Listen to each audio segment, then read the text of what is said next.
Biafra, superstars, media. Hello, thank you so much. Sir Major from America, the United States. I was wondering, in terms of what originally started the conflict, if you can give me a brief understanding of that. And then also, when we're talking about numbers, obviously the Nigerian army is really big. Do you have the same amount of numbers that they do in terms of having boots on the ground? Thank you very much, Samuel. It is not about the numbers. We have over 100,000 men at this point, about 130,000 men cut across Biafra land. But it is not about the numbers. Nigeria military are infiltrated by terrorists who do not have any kind of military training, and they don't understand what is rule of engagement. So we also have our terrain. It is completely different from what Nigeria Army, their experience and what they know about. So the fight going on, or the war going on, the conflict going on in Biafra land is completely different from what they have, what the experience they have had in the past. And we purposely designed the way we fight them this time around, because we know their weaknesses and we know what they can do depending on the kind of, response we're giving to them, in our self-defense. So it is not about the number. They have the equipment, they have the weapon, but if you follow, keenly what has been happening for a few days, or a few weeks, or a few months, even for the past 5 months, you see that for the very first time in the history of Nigeria, the military hierarchy are now crying. And the only reason they are crying is because we are neutralizing them when they come to kill us. The terrain is very difficult, and we dictate how to fight them. They have been trying to make us go into conventional warfare. We don't want to go into conventional warfare. And that's why when they come to our community, they kill innocent women and children. And at the same time, we try to repel them as much as we can. But then, facing the Biafra Liberation Army, we always defeat and repel them from the air, from the land. So this is what is going on. So it's not about the number, but it's about, tactics. It's about the experience. It's about also the terrain. That is what is going on. Thank you. Thank you. Do you have further questions, please? If you have further questions, no, thank you. That's all. The opportunity. Thank you so much. Appreciate the time. All right. Thank you very much. Thank you very much. And I can see that you are a reporter, and of course this is where some of you need to come in, because the war that is going on now between Nigeria and Biafra is not reported, and so you journalists, especially those of you in the United States, have a very good role to play. And remember that what we are fighting today is not about ourselves alone. It is about the future of America and the West. What has happened and what is going on is that the terrorists are looking for a safe haven. Not just they are looking for a safe haven, they have actually found a safe haven in northern Nigeria, in the Sahel region. And by the time their target is to take over Biafra land, and that's why when this thing is happening, hundreds of people are getting killed in other parts of Nigeria. The military are not interested in it. They are only interested in Simon Ekpa, because their target is to take over Biafra land, take our natural resources, refine it, make money, and sponsor terrorist attack against America and against the West. That is their target. And I did not say this. The CIA have the information. The military, the United States the defense have this information, that they are looking for a safe haven in Nigeria where they will start looking at attack against the West and America. So it is not just about Biafra. And this is what the West should understand. America should understand this. Today, you see, even though many people are supporting Hamas, the Hamas have found a safe haven in Nigeria. The Hamas leader is in Nigeria negotiating and all that. We are not against those fighting for their freedom. But in the course of your freedom, you shouldn't take the life of innocent women and children. That's what we're against. I'm not against, personally, I'm not against anybody fighting for freedom, but you must not kill innocent women and children like we see on 7th of October in Israel.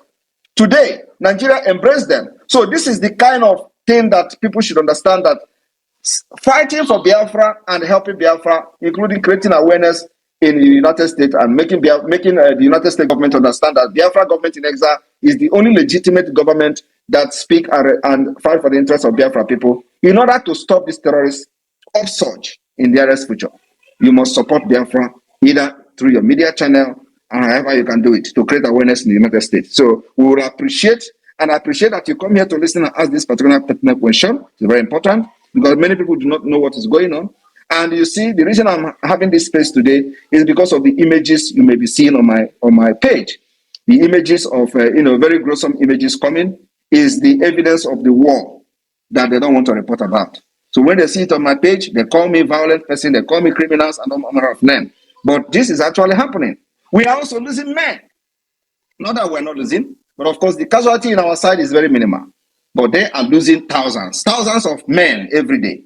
That's what is going on. It is unreported because they are scared of reporting it. The only thing you hear is for them to come to the TV station and radio to shout, Simon Ekpa must be repatriated. And nobody is asking the question, what is this Simon Ekpa doing? Why is Simon Ekpa so important? Why is this Simon Ekpa so important that the National Assembly of Nigeria is discussing Simon Ekpa, the Chief of Army Staff is discussing Simon Ekpa, the Chief of Defense Staff is discussing Simon Ekpa, everybody in Nigeria is discussing Simon Ekpa. Why are they discussing Simon Ekpa? Nobody is asking this question. It is because the army Simon Ekpa is commanding is neutralizing them in thousands. Every day they deploy 2,000. You know when they come, you don't know when they go. That's what is going on. And we must tell the world the truth. Thank you. So my follow-up question, I did have one, I'm sorry, is what sort of message do you have for the American government, or what sort of direct actions do you anticipate the United States military to do? Is there a call for action? Are you asking for weaponry? Are you asking for funding to fund your war? What message do you have for America, the United States government? The word I have for America and the United States government is to support Biafra militarily and otherwise. And because they have been there in between 1967 and 1970, when Biafra and Nigeria civil war took place, the genocidal war took place, and before the end of the war, America was shifting ground. In the beginning of the war, America was supporting Britain. We know America and Britain, they have a very special protected interest, so they support each other. But then, this is not about interest this time around. It's about, we must do the right decision to protect the future against terrorism, against, a very catastrophic situation that may befall the West and America in the nearest future. So during the War of Biafra, we understand that America was siding Nigeria was on Nigeria's side. And it was as a result of the misinformation that they are trying to bring up to the table at this point. Misinformation in the sense that there was no news report coming from Biafra land. Nobody knew what was going on. Nobody knew except the Britain and the Nigerian government. So there was a blockade of Biafra. But of course, after the war, when we started this Biafra agitation, we begin to see declassified United States document from the Department of State, declassified document which shows that at a point, America was actually shifting and turning its back on Nigeria and coming to the Biafra side. But because Biafra did not have that information, Biafra did not have that privileged information that America was shifting ground. Because, the game started changing. So, and Nigeria, who have linked to America and have more information, they begin to push for a ceasefire. And while America was shifting ground to support Biafra, they were pushing for ceasefire because they know that America already turned their back on Nigeria. And that was why, because of lack of information and misinformation, those fighting for the leaders of Biafra then succumbed because of lack of information. Otherwise, if this war should have been sustained for the next few months, America would have come fully to support Biafra. And today, I don't think anybody who was part of supporting Nigeria back then would be very proud for what they did, because Nigeria has failed. We see where they are going today. They are supporting Islamic State. They are supporting terrorists. They are supporting Taliban. Everything that America is against is what Nigeria is supporting today. And that was what America supported in 1967. So what we are asking is, we're asking for military hardware, military support, and every support America can give. First of all, we need America to understand that this government that has its headquarters in Maryland is the only recognized government that speaks for the interests of Biafra people from the old eastern region of Nigeria. Today, the Nigerian government has tried everything to stop our sit-at-home civil disobedience. The people have rejected them. The people have rejected the government, the state government. The people have rejected the federal government. They have rejected the military. They have rejected everything in Nigeria. And they obey the Biafra government in exile. And that is a referendum on its own. Sir Major, it may interest you today that now the Biafra Republic government in exile is conducting self-referendum. And today we have recorded over 40 million votes. The self-referendum that is going on has 3 stages. In the stage 1, we recorded over 30 million votes. This is the stage 2 ongoing, and we have recorded 10 million plus, which is total of 40 million votes. And the stage 3 will end on November 28. And from November 29, we are organizing Biafra Declaration of the Restoration of Independent State of Biafra Convention in Finland. It's going to be a 5-day event, and we are going to declare Biafra, the Restoration of Independent State of Biafra, on the 2nd of December from the result of this self-referendum, which Biafra people have given us their mandate. That's what we are doing. And Nigeria government in Nigeria election, they have never recorded such vote because Biafrans are not interested in voting in Nigeria election. This is the first, many people have confessed that this is the first time they have ever participated in anything voting in their life. And these people are 50 years, 60 years of age. They have never participated one day in election. But this Biafra referendum, they are participating. And we have recorded for. So we are looking at even having up to 50, 60 million votes for this self-referendum. So we have written to the United Nations. We have also informed the African Union Court in Banjul. Why are you frowning? To recognize this particular self-referendum being conducted by Biafra Republic Government in exile. If they fail to do that, after 2nd of December, calamity will befall Nigeria because we have been killed enough. We have followed every laid down principles and rules to make sure that Nigeria renegotiated again, and they are using guns, the barrels of the guns and bullets to force us into a union where you are going to be butchered, your hand cut off, your head cut off. If you don't believe in what they believe in, we say enough is enough. We were not consulted before Nigeria was amalgamated in 1914. These are problems that is very easy to resolve. So why must you force us to be what we don't want to be? This is 21st century. Civilization is everywhere. We want to live like others.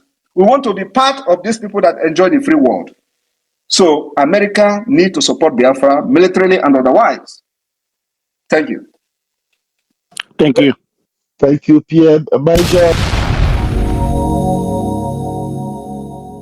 My people, my Biafran people, na how on a day. We are winning the war. For the first time, the whole world is listening. For the first time, America, they are interested. They are calling, they are asking questions. They are interviewing our prime minister. My people, no time to waste on this one. As you all know, yours truly, Biafra Superstars Media, I told you, I'm on a countdown. A countdown to Biafra. A countdown to the 2nd of December. Also, our leader, Nnamdi Kanu, told you all that very soon, America will speak about Biafra.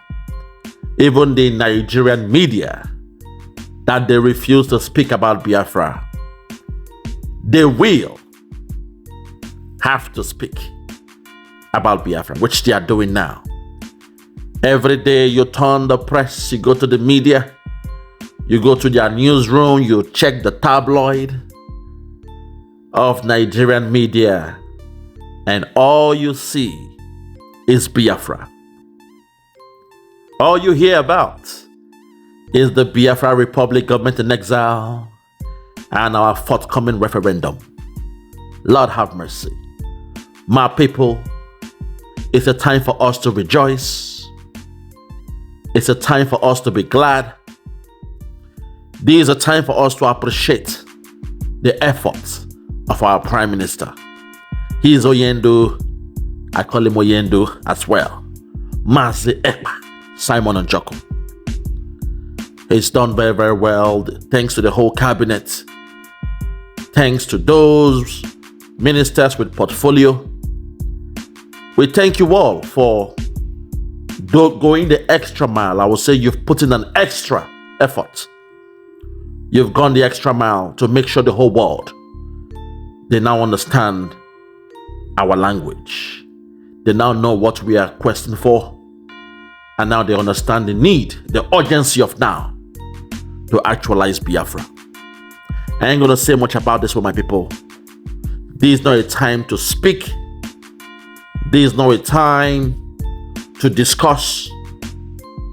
I had to remind you all when I played that interview to let you know that America, they are now on board.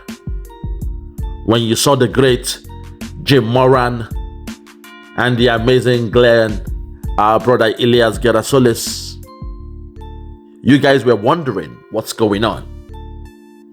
But for the first time, USA supports Biafra officially. They came out and they spoke, not like a legal team. They spoke, not like an international legal advisor. They spoke as lobbyists for the Biafrans. They spoke as freedom fighters, those to be in America, to champion Biafra in the White House, in the Congress, and in all the state departments in America. They told you, Elias Garasolis mentioned, and I quote, he said, the same way our men on ground are fighting to liberate the land is the same way himself and the great Jim Moran will fight toothlessly.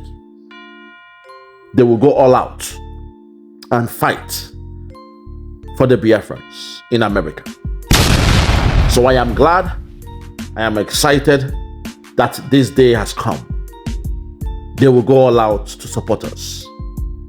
And before you say it now, before you know what's going on, the media, they are speaking.